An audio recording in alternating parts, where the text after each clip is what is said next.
ഭർത്താക്കന്മാര് ഭാര്യമാർക്ക് കൊടുക്കണം, സമ്മാനം കൊടുക്കണം. എന്തൊടുക്കണം? സമ്മാനം കൊടുക്കണം. ഭാര്യമാര് ഭർത്താക്കന്മാർക്കും കൊടുക്കണം, ഭർത്താക്കന്മാര് ഭാര്യമാർക്കും കൊടുക്കണം. അത് അവരുടെ ഇടയിൽ എന്തുണ്ടാകും? സ്നേഹം എന്റെ പ്രിയപ്പെട്ടവരെ വർദ്ധിക്കും. കാമുകനും കാമുകിയല്ല കൊടുക്കേണ്ടത്, അയൽവാസികൾ തമ്മിലല്ല കൊടുക്കേണ്ടത്. ഒരു വെഡിങ് ആനിവേഴ്സറി വന്നാൽ, ഒരു നല്ല ദിവസം വന്നാൽ, ഒരു ഓർമ്മ ദിവസം വന്നാൽ നിങ്ങൾ അങ്ങോട്ടും ഇങ്ങോട്ടും പരസ്പരം ഓർമ്മിക്കുന്നുണ്ടെങ്കിൽ സമ്മാനങ്ങൾ എന്റെ പ്രിയപ്പെട്ടവരെ കൊടുക്കാൻ കഴിയണം.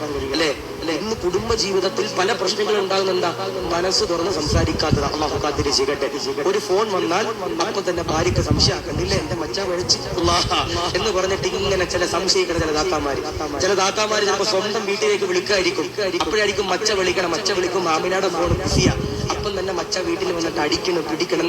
എന്റെ ഭാര്യക്ക് വേറെ ഇടപാടാ ഉസ്താദ് എന്ന് പറയണം ചില ചങ്ങാതിമാർ. അള്ളാഹു കാത്തിരക്ഷിക്കുമാറാവട്ടെ.